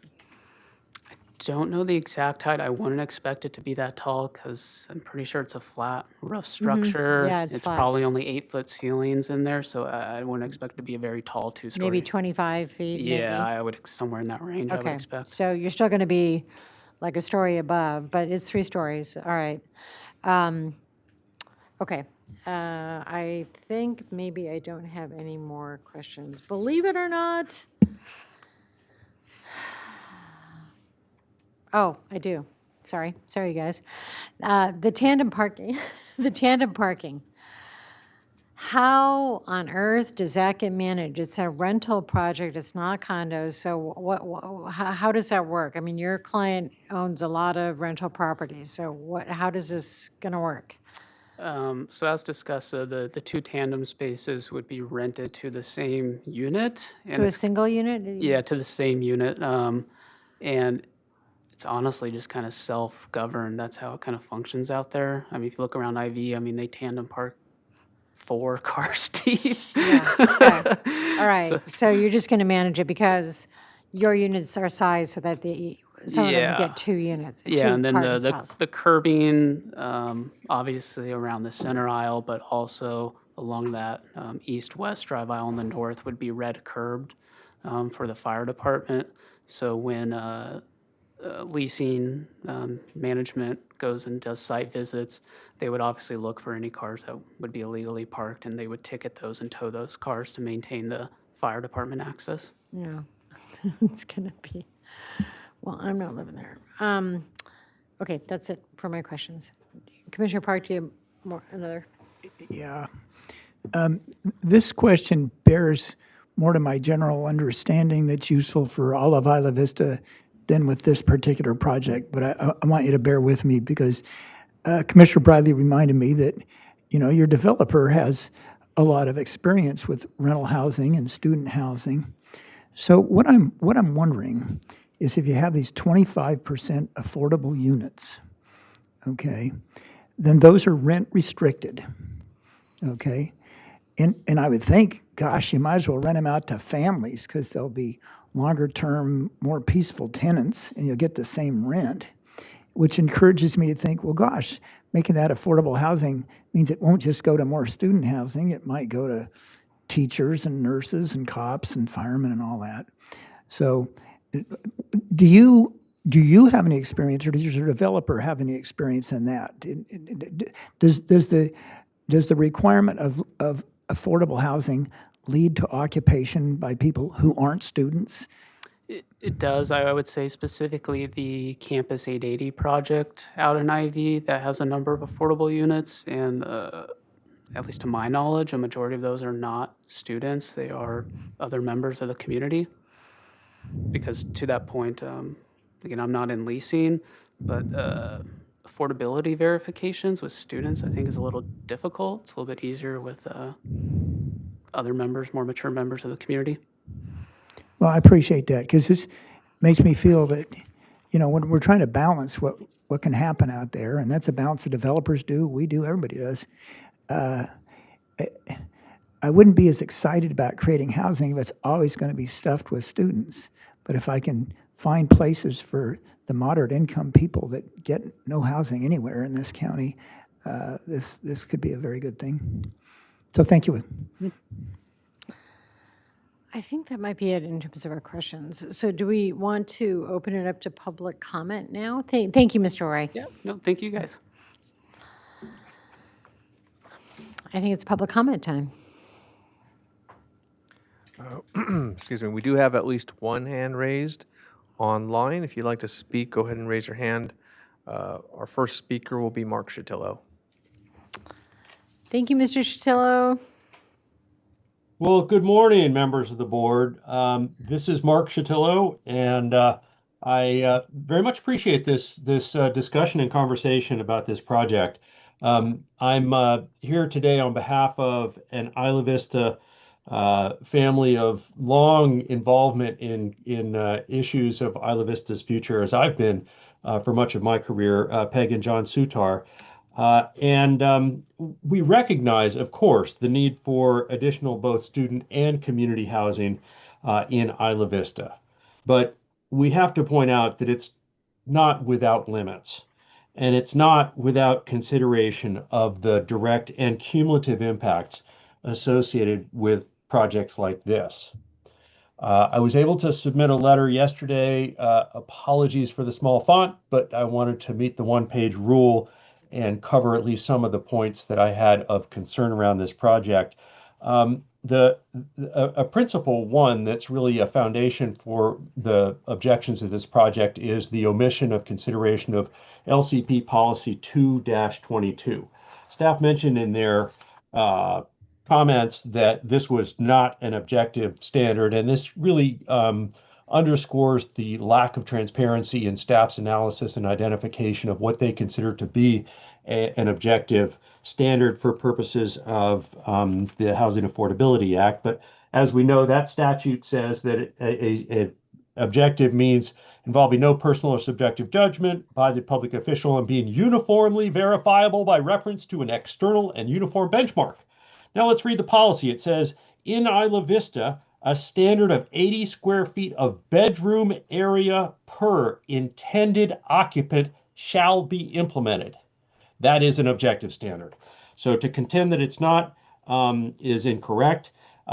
Because it does violate that standard, the sequence exemption does not apply, and there's very little calculations on the plans to determine this, but based on the history that we've seen with this developer and renting rooms by the room and sometimes by the bed, indicates we know there'll be at least double occupancy and in some cases triple.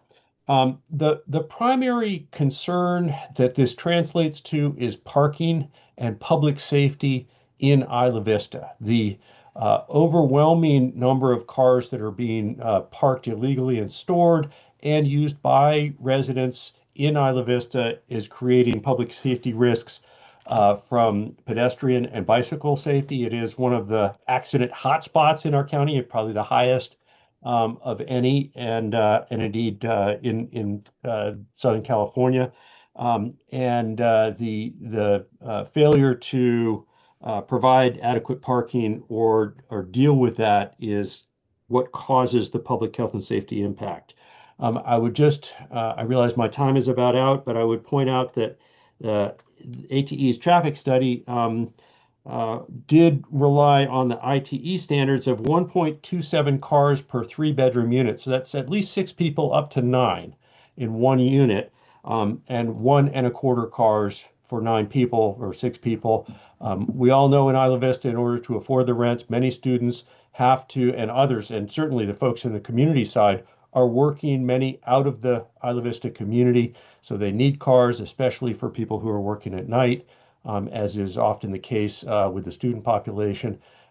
It's contributed to a very significant parking problem that does constitute the substantial negative impact. And it's too bad that that was not caught by the county planning folks before. But in sum, we believe that as proposed, the project does entail significant public safety impacts based on objective written standards from the pedestrian, bicycle, as well as circulation. There's Isla Vista's parking situation is legendary and infamous in its problems, and that's reflected in the safety data and other evidence that the county has with respect to evacuation, not only of the site itself, and how are you going to evacuate 72 people from this site in the event of an emergency, but how are you going to evacuate Isla Vista in the event of tsunami or other event. So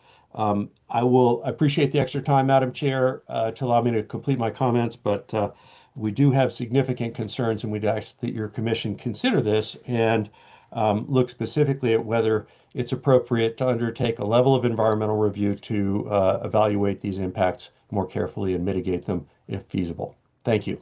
Thank you. Mr. Sotelo, don't step away. Commissioner Park, did you have a question for him?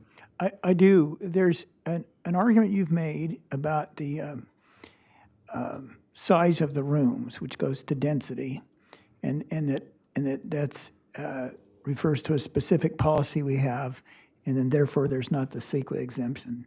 I'm not stating it that well. I'm going to ask you about that, but I'm also looking at Mr. Seward. So in case, I want to answer both of you on this. I'm thinking that we have the Housing Accountability Act that allows for concessions. And one of the concessions, I hope I'm using the right term, whether the requests or concessions, is one to relax the required size of the bedrooms under our density policy. And that seems to me to go straight to what Mr. Sotelo is talking about. And if that policy, if there's a concession made under that policy, then how could that be a policy that would violate CEQA? Sure. Commissioners, so the policy in question, LCP 2-22, it's a long, one of those rambling long policies. The beginning of it says, new development should adhere to the following standards to the maximum extent feasible. That is not objective. Within that overall policy, it does have a standard of 80 square feet of bedroom area per intended shall be implemented. So then it starts to get objective. It's questionable whether we can parse out pieces of it. Nonetheless, the project meets the 80 square foot minimum because they're proposing 140 square foot bedrooms. So it is consistent with it. Mr. Sotelo is assuming triple occupancy, and we have no idea where he's getting that from. There's no mention of that on the site plans. There's no mention of that in the project description. They're just putting forth bedrooms at 140 square feet. So that is a huge assumption on his part. So that is and I think what you're getting at is absolutely correct. An applicant could use state density bonus to change that standard if they are so inclined. And they did here, right? They didn't on this one because he's providing over the square footage. Right, they're not asking for concession on this. So they're already meeting the standard. If he wasn't, we would advise them to just take a concession for that. Yes. Our good old concessions. So, okay. I think that's it for questions from the commission. And I think we've closed the public comment period because we only had one speaker, correct, Mr. Villalobos? Can I respond, Madam Chair? Not really. No. I believe, I believe that I did Mr. phrase that as believe a Commissioner- question. to you. Okay, you know what? I'm sorry, Mr. Shtillo. Yeah, actually, I you. honestly forgot where we were. We were in questions to you by Commissioner Park. Go ahead. Thank you. First of all, the math, it's not shown on the project plans from what I could tell where bedroom size was identified. But if they are 2-bedroom units or 2-person occupancy assumed and they're 140 square feet, my math would indicate that that's 70 square feet per bedroom or per occupant, not 80. Mr. Stewart, I know he's emphatic about support for this project, but the math does not work out. And I'll profess I'm not under the state bonus density law. There are generally, as I recall, not unlimited concessions. You can choose your concessions, you can choose your incentives, and there is another density requirement in the zoning ordinance that they did choose to, and that is the bedrooms per 1,200 or 1 bedroom per 1,200 square feet of lot area, I believe. That's a separate density standard. So we would take a separate concession or incentive, depending upon how it rolled out here, in order to address the 2-22 policy inconsistency. It is, in our mind, a significant issue that shouldn't be glossed over. So thank you for the question, Mr. Chair, Commissioner Park and Madam Chair. Thank you, Mr. Shtillo. With that, we're going to close public comment. And can we ask staff to just respond to that last one? Sure. The site plans, commissioners, clearly show 140 square foot bedroom sizes. They do not talk about occupancy because that is not something, there is no objective standard for occupancy. So again, the site plans clearly show that dimension. So Mr. Shtillo should be able to find those. They have concessions. They can have unlimited waivers sometimes for a state density bonus project. So again, I think it's kind of a moot point. Yeah. Thank you. Thanks. Okay, so now we've actually concluded public comment period, and we're closing the public comment portion of the meeting. And that brings us back to, did staff have any other, I think we've sort of been a Q&A all along, and you didn't have anything else to respond to? I doubt it. Ms. Cruz? Not necessarily. All right. Then we'll bring it back to the commission for deliberation. I would love to hear my co-commissioners' thoughts. And did you want to do your comparison thing now? Sure, I'd be glad to. It fits in. I'd like to make a couple of preliminary comments about Isla Vista. We have some unusual zoning in Isla Vista, and I think it's a cool thing, and it was very deliberate. And 4-story buildings are in fact allowed in Isla Vista. You see them in the loop, and they are squarish, and they have lots of color. And it's something different for Santa Barbara County, but I think it's very successful there. And then over to the west of the loop, and I'm not sure where it is compared to this project, there are some residential buildings that are also 4-story. They tend to be kind of in the center of blocks. And you have to look for them to even realize they're 4 stories. So Isla Vista has this ability to do some things that you can't do elsewhere, and they've been doing it. And there's examples of the architecture and the color, and depending on your particular affinities, they work pretty well. On the parking, this is always troubling to me. As a 50-year litigator, I love to look for loopholes and ways to get out of things. It's a challenge. So I love it when people say we have no discretion. I'm going to go search those statutes and find it.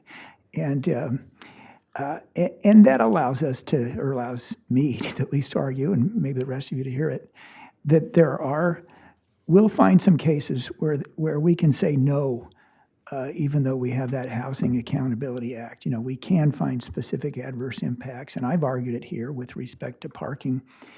But it's a tool I want to use advisedly, because if I made that argument with every case, then I could never vote to approve any case in Isla Vista.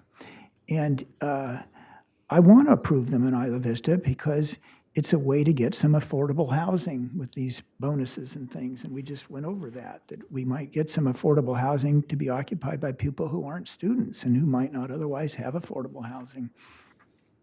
So there are going to be some projects where I think to have any credibility, I'm going to vote yes, and some I'm going to vote no, because I can find that specific adverse impact. And I want to be consistent. I think we should all try to be consistent. So I did want to compare this to the project that we approved with some excitement back on March 26th, and all in one day. And that was the one on Cervantes. It was a 4-story project. This project, because of drainage things, is asking for is it a waiver or concession to get to 39 feet. That project was 41.5 feet, so it was taller than this right there. And it had architecture that I think was kind of similar in some ways, updated from what Isla Vista's been, the more barracks look, you know, the Camp Roberts look from the 50s. So that's one way of comparing it. Another way of comparing is the total number of spaces. That project, my recollection had, is it 27 units? Yeah, it was 24 single bedroom and 3 3-bedroom, and it had 26 spaces. Here we have 2-bedroom. We have, how many is this? This is 24? Yeah, it's 24 units, and we have 37 spaces. So we have 50% more spaces than that project did for this. And this is in a place where, frankly, under 2097, you don't have to have any parking whatsoever, whether it's tandem or upside down or anything. You don't have to have any, but they're providing some. And then on the CEQA exemption, I appreciate Mr. Chitillo for making the argument. I don't quite understand it. I'm just not prepared to deal with it myself and analyze it. And I hate to base a vote of mine on something I don't understand. So I'm going to have to pass on that argument. But I would note that the same CEQA exemption was relied on in the Cervantes project that's been relied on in this one. So it's not something out of the norm. I'm also I'm pleased to learn about how the objective design standards are working out here. I hate to comment on architecture in a way, because what do I know about it? But you know, in the absence of one of the ABRs, that's who's left. So I kind of wish they did go for architectural review, but that's the law. But here, I think that the application of those standards, they worked out pretty well for this project. It does fit in with Isla Vista, and it's kind of refreshing, so I'm pleased with that. It's interesting that I thought when I looked at the plans this morning, the one thing I didn't like was all the palm trees, because palm trees are on the CalDIPSI list. I can't remember what that acronym stands for, but it's a website for California plants that you shouldn't plant in certain regions for landscaping. And I remember relying on it when we had a cell tower project in Carpinteria, and it was going to be all palm trees. And they harbor rats, they drop branches, they burn like torches, and they're invasive. They're fun in the right place, they're awful in other places. I think the city of Santa Barbara wishes it had never planted them along Cabrillo Boulevard, but whatever. So here I saw all these palm trees, but then, as Mr. Roy has pointed out, the objective standards mandated going to canopies with some palm trees and things, and it's a better landscaping plan for it from my subjective point of view. So I'm glad that worked out. I really don't see a reason to not support this. Thank you. Commissioner Reed? Well, this project takes, well, I would say a severely underused piece of landlocked property in the middle of Isla Vista and brings it up to a much more necessary, useful level of use. I think the design on this project is very functional. Has good landscaping, despite the fact it has that giant strelitzia, but other things are more important than that. So I think it will bring great utility and a higher level of use to that site.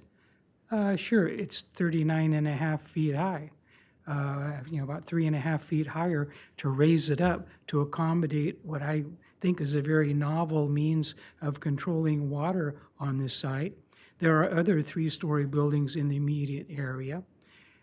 We just approved on Cervantes a 4-story building that's going to be at curbside. So the 3-story nature and height of this building, given the fact it's not even going to be on the street, will be well attenuated by the fact that it is distant from the street. And considering what else is in the area, it's going to be, I think, quite attractive. So I would be more than agreeable to moving that this be approved. Thank you, Commissioner Reed. Does Commissioner Martinez? Yes, I'm looking to approve this project, but I'd like to also just comment that I remember there was the, I know I'm going to pronounce who it was, but it was something to do with Isla Vista Community. They came, they did that Yeah. gave that presentation, and Community that Services District. Okay, yeah, and that really helped me understand the whole parking situation and the half-mile radius situation in regards to it. And so I've taken that and applied it to this, and it wasn't unfamiliar, it was very familiar. So I just wanted to make that comment. Thank you. Commissioner Cooney, did you want to add in? It's difficult to discuss and decide on Isla Vista projects, but several times today, and I've thought for some time that the goal of affordable housing, even in Isla Vista, not especially in Isla Vista, but even in Isla Vista, should be supported. So I will join my fellow commissioners in approving it should a motion be made. Thank you, everyone. And since this is my very last hearing, I get to have the last word of impression on this. I appreciate all of staff's work, and especially the objective design standards and forwarding those to us, because we're all struggling in the new world of planning here without our trusty SBAR comments and all that stuff. I will have gotten better about it if I was going to stay on the commission, but that's the new world. I think I'm happy that this has a more affordables than it probably had to have, and at the lower level, that's great. The architecture, I just wish Mr. Roy could convince his client to do something interesting with the facades on those colors. Score it with concrete, put in some, I don't know, shell, something to dress it up. It would be a much nicer project. But we don't have to make you do it. And so I'm just going to appeal to your good sense and actually express my appreciation to the developer for taking a landlocked property that's, those landlocked ones are tough to develop in the end because everybody else has encroached on your drainage and your parking area and everything. So the fact that you've got these many units on there, that's laudable. To the neighborhood and Mr. Chatillo that is concerned about parking, I hear you loud and clear. It's one of the reasons why I'm resigning is that we don't have discretion to deal with some of these things. However, in the matter of parking in Isla Vista, we really have to rely on the Community Services District management of it and just trying to meet the codes that we have. And these guys are meeting the codes that we have. There's going to be more parking spaces on here than there are on lots of single-family duplex unit sites in Isla Vista that have 12 people living in 2 units and only a driveway. So I am hoping that this is going to get better. I also know personally that the MTD started this very cool thing called The Wave. I'm not sure if Mr. Travis knows about it, but it's really a student pickup, short, what do they call it? Headway, short headway, almost like a dial ride thing. And that should hopefully help with parking and transportation out here. So given all of the efforts by the applicant, thank you again. Staff's very good work. And what's funny, and I think we all need to keep this in mind, the state keeps on adopting these laws that say, do it faster with fewer rules. Don't even look at what you're approving practically. Just rubber stamp it. Well, even if our planning department had an automatic checklist and said, this is all good, guess what? Environmental health does not, the fire department does not, Public Works does not. And those are all really important things to have when you're building a project anywhere. I mean, our built environment is going to be with us for another 50 to 80 years, hopefully, if we build it correctly. So it's one of the reasons why I'm so concerned about the state's mandates, that they're just trying to make it faster. And the truth is going to come out in our annual progress reports on the housing element. Are we really producing this many houses? I know Mr. Seawards and staff actually issued the final LUPs for the San Marcos growers site, 900 plus units, correct? Never came back to us. We rezoned it in the housing element. They said, we're builder's remedy. We'll come back to you. You'll see it again. That did not happen. They don't have to. So God bless staff for taking a look at that and doing the best they can. But those things are going to start popping up, and it disturbs me greatly what it's going to look like in some of these areas that are high density. I'm disturbed less about what's going to happen in Isla Vista, because exactly what Commissioner Park said. This was envisioned to be high density student residential stuff, 2-3-story high, as dense as Santa Barbara County could do. So with that, I'm happy to make a motion if we put it on the screen, or I can probably just find it in my packet. Thank you to our journalist who's catching all this stuff. That's like the end of the story. Okay, so with that, I'm going to make a motion to make the required findings for approval of the project as specified in attachment A of the staff report, including CEQA findings. Determine the project is exempt from CEQA pursuant to guideline section 21159.25, included as attachment C of the staff report, and approve the project case 24 DVP 0006 and CDP 00034, subject to the conditions included as attachment B of the staff report.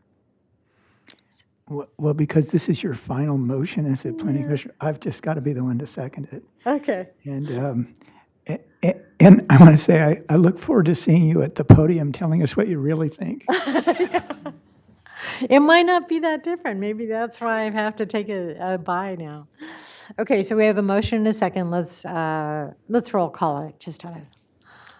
Commissioner Cooney. Aye. Commissioner Park. Aye. Commissioner Reed. Aye. Commissioner Martinez. Aye. And Chair Bradley. Aye. Motion passes 5-0. Thank you very much. All right, and with that, our meeting is adjourned. Thank you.